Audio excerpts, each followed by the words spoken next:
Welcome. Today we'll work on something called the standing symmetrical poses, which means we'll target our lower part of the body.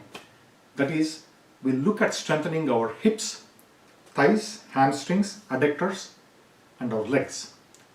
The reason being that, think of a tree. What makes a tree strong? Its trunk, which can support the entire tree system, is responsible for the tree being able to carry the branches, the myriad leaves and the entire top structure. So we look today at focusing at strengthening our entire lower part of the body. Before we do that, please be sure to remind yourself of the 5 commitments: steadiness, ease, breathe, the core line, and most importantly, being true to yourself.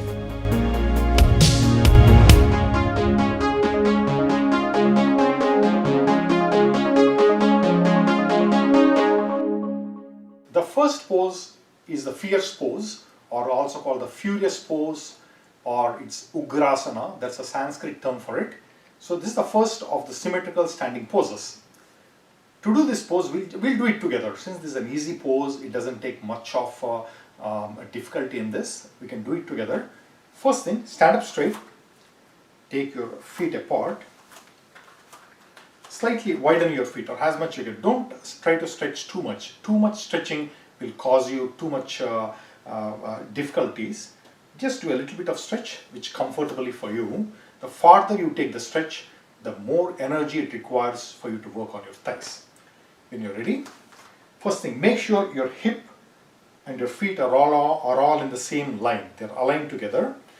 Gently come to sit down, bend your knees, just go down. Make sure your knees and feet are all pointing outwards. They're all going in this direction, pointing outwards.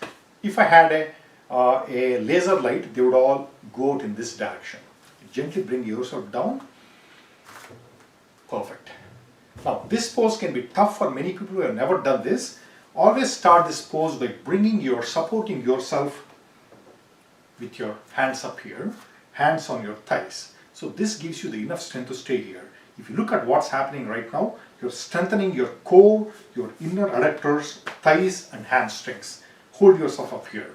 Now, when you're ready, the next part of the pose is straighten yourself. Make sure core line is straight.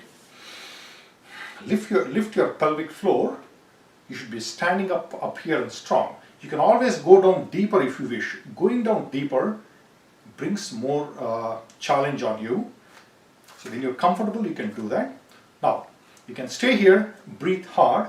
I usually stay here for 5 breaths.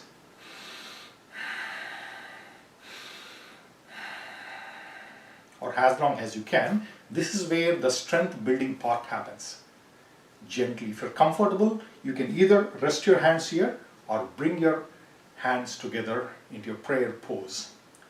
Now you can see the heat building up in your thighs. You can feel the adductors being stretched out. You can feel the strength rising in your core.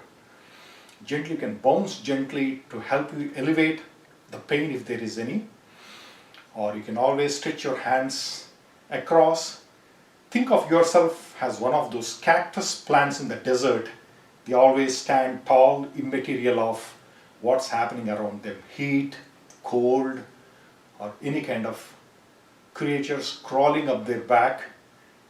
Be like a cactus tree, tall and strong. When you're ready, gently stand up. Take your feet inward.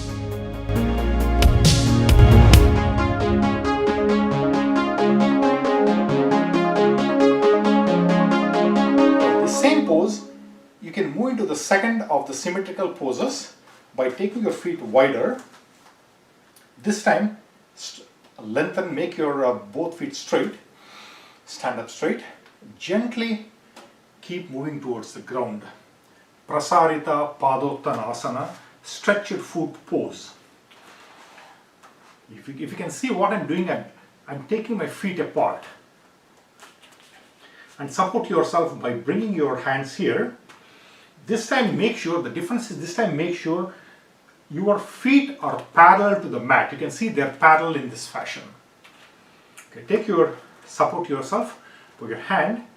You can always go down as much as you want to. The more you go down, the more stretch you get, or you can just stay here. And one way to motivate, which I found that really works, Always take your block up this way.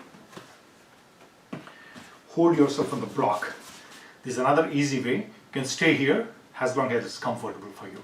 This is where the block comes into the picture. It helps strengthen and also support you when you need to. And if touching, you can always do this. You can find this way as to way to touch your forehead to motivate it. When you're ready to move further, you can always do this further, touching it down. See this, you can motivate yourself. This also holds you up. When you're ready, bring your hands on the back. Breathe hard.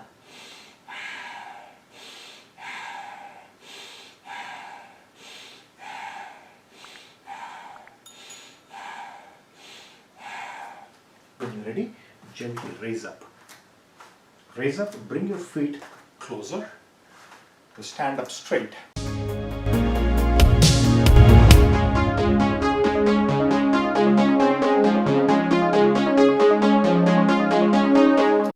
Or cycle of the standing symmetrical pose for the day.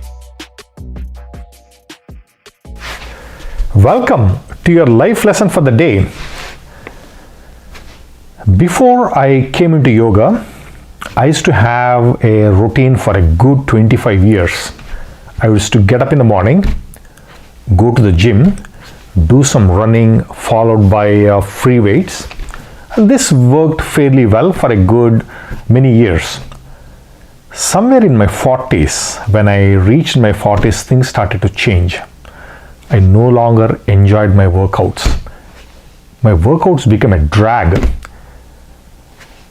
I spent the only way I could finish my treadmill exercise was by putting on those ear-shattering music, and this showed in my workouts. I gradually started accumulating pains all over the body, inflammation of the joints, limping frequently, and I spent more time with my physiotherapist than at the gym. If I went for a gym one day, I had to take a day off the next day. So somehow I felt that something was off, but I didn't stop there. My thinking at that point of time was, the pains and aches was the price one had to pay for being healthy beyond 40. So I persisted in what I was doing. One fine day, as feared, I had a shoulder tear, because of which I could no longer do my weights and lifting workouts. I had kneecap issues, because of which that was the end of my running days. So if you look at what's happening here was, my body was trying to tell me something and I didn't listen to it until it got really bad. Things reached a place where I could no longer work out. I had to cancel my gym membership.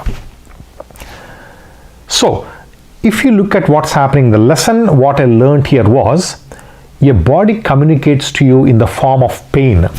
That's the language of communication. When it doesn't like something, when it thinks that something is not working for it, it lets you know. And you have to listen to your body. So that's the day was my introduction to yoga. And yoga helped me get back my full flexibility, my full ability to do all the poses. And I've never been back to gym since then. So you have to figure out what works for you. If there's something that's paining in your body, you have to know what kind of pain it is and find a way to resolve it. Please do not try to push through it thinking that things will get better. What worked for you at a certain age need not necessarily work for you after a certain age, because there's a wear and tear that has already happened in the body. If you look at what's happening, your regular workouts, what you do at the gym, it works from the outside. Your yoga works from the inside and out. You have to choose a workout that lasts for your entire lifespan, not just a 20, not just a 30, 40, 50, 60, 70, 80 and beyond. So that's what you're looking for. In your senior years, you're very unlikely to go to an aquatic center and start flexing your muscles, right? Not many people do that. What you're looking for in your senior years, you're looking to live a life that with dignity. You're looking to be able to self-govern yourself. You don't want to see someone pushing around in a wheelchair. So self-dignity and self-governance becomes your main mantra at that age. So you have to do what works for you at that particular age. I hope what you're doing in yoga gives you the direction for you to understand what happens when you come across pain, how to deal with pain, and how to find a solution that works only for you. Thank you.